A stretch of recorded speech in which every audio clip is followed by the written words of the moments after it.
More than 2,000 years ago, on a quiet stretch of Egypt's Mediterranean coast, someone stood beside the body of a person they loved and did something extraordinary. They took a thin sheet of gold, shaped it like a tongue, and placed it inside the mouth of the deceased. Archaeologists have just reopened those graves. The gold is still there. This is the story of two discoveries made public around the same time, on opposite ends of Egypt. One is a cemetery by the sea, where the dead were prepared for a courtroom in the afterlife.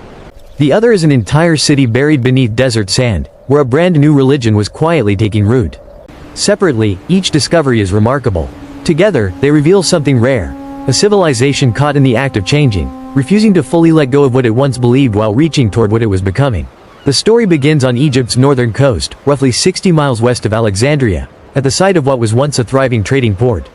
Nobody knew this cemetery existed until construction workers stumbled onto it by accident back in 1986.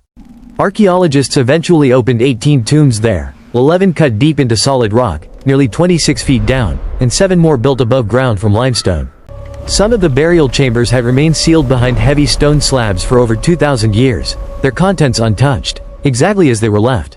Inside one chamber, researchers found a stone coffin roughly 8 feet long, its original lid still in place.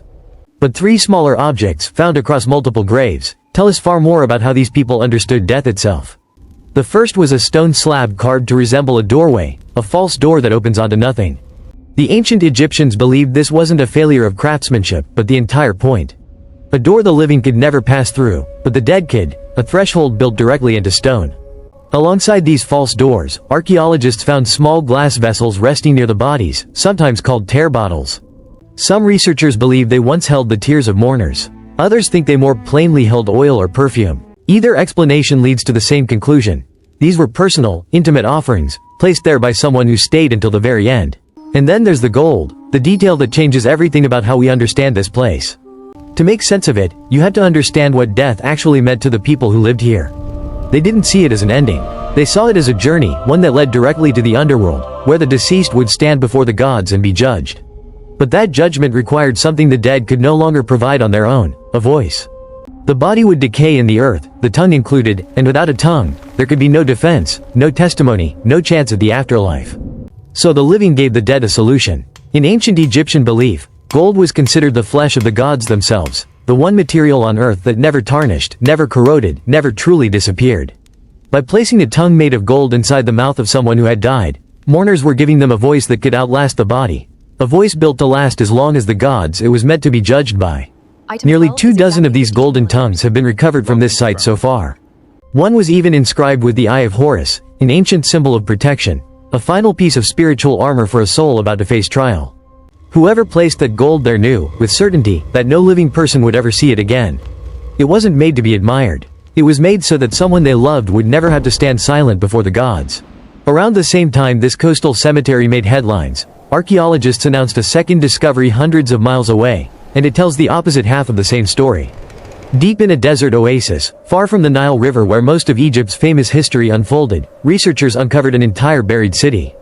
People lived here roughly 16 to 1700 years ago, a strange and transitional moment in Egyptian history. By then, the age of the pharaohs was long over. Cleopatra had been dead for 4 centuries. Egypt was no longer its own kingdom. It had become a province of the Roman Empire, and the people living here were adjusting to an entirely new way of life. Unlike most ancient towns, which grew haphazardly over generations, this city was planned from the very beginning. Wide roads ran in one direction, smaller cross streets intersected them, opening into organized public squares, a deliberate grid laid out before a single wall was raised. At the heart of the city stood a church built roughly 1600 years ago, overlooking the main street.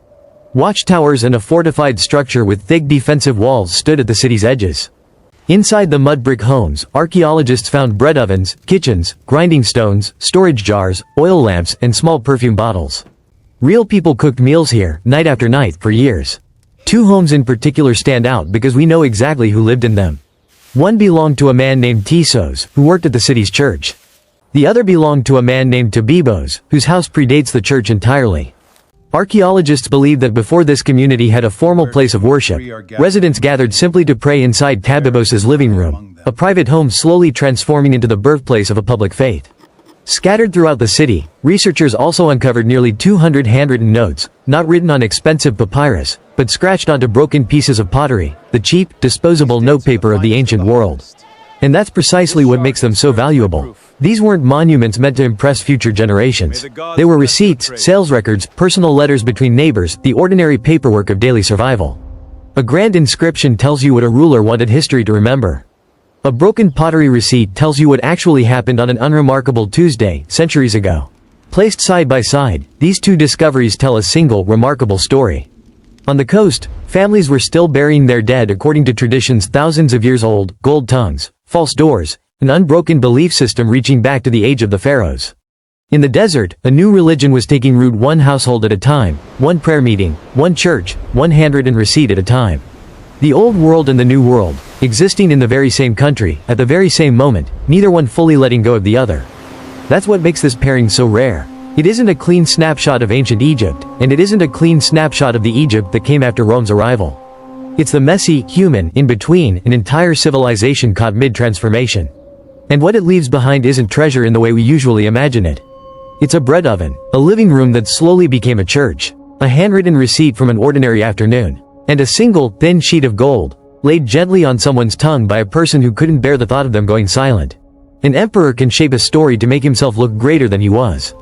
But that gold tongue wasn't made to impress anyone. No living person was ever meant to see it again. It was an act of love, sealed away in the dark, shaped like a voice, still waiting, after 2,000 years, for a trial that never came. History never truly disappears. It waits beneath the surface for someone to dig deep enough to find it.